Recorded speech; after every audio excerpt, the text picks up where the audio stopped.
Taako dhufaatiin kee akka kootiifi kan gargaarsa hin qabne kufee jiru kaasuufi yaa ilma Daawit na biraan darbini laphee koo madaa'eef qoricha naaf kenni.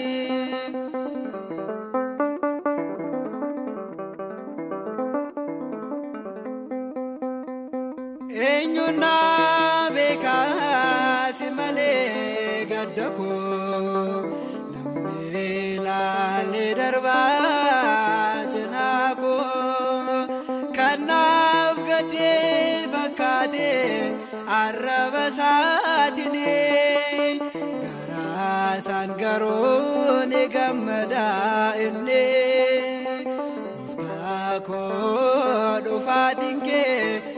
Akka kootiifi kan gargaarsa hin qabne kufee jiru kaasuufi yaa ilma Daawit na biraan darbini laphee koo madaa'eef qoricha naaf kenni.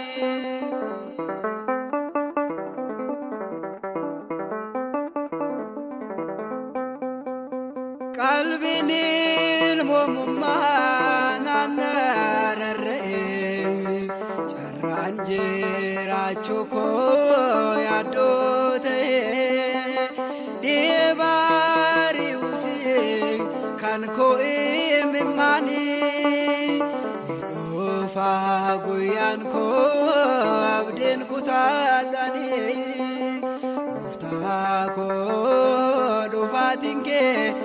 Akka kootiifi kan gargaarsa hin qabne kufee jiru kaasuufi yaa ilma Daawit na biraan darbini laphee koo madaa'eef qoricha naaf kenni.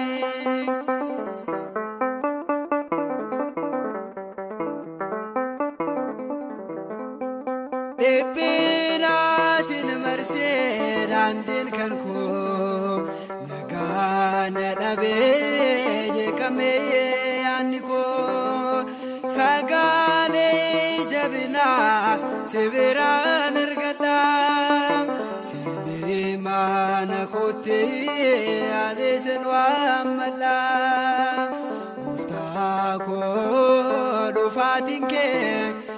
Akka kootiifi kan gargaarsa hin qabne kufee jiru kaasuufi yaa ilma Daawit na biraan darbini laphee koo madaa'eef qoricha naaf kenni.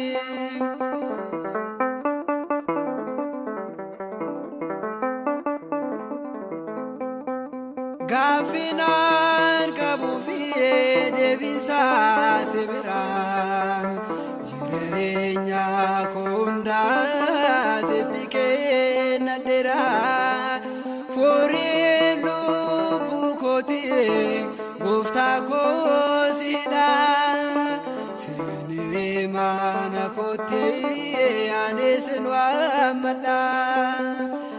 Taako dhufaatiin kee akka kootiifi kan gargaarsa hin qabne kufee jiru kaasuufi yaa ilma Daawit na biraan darbini laphee koo madaa'eef qoricha naaf kenni.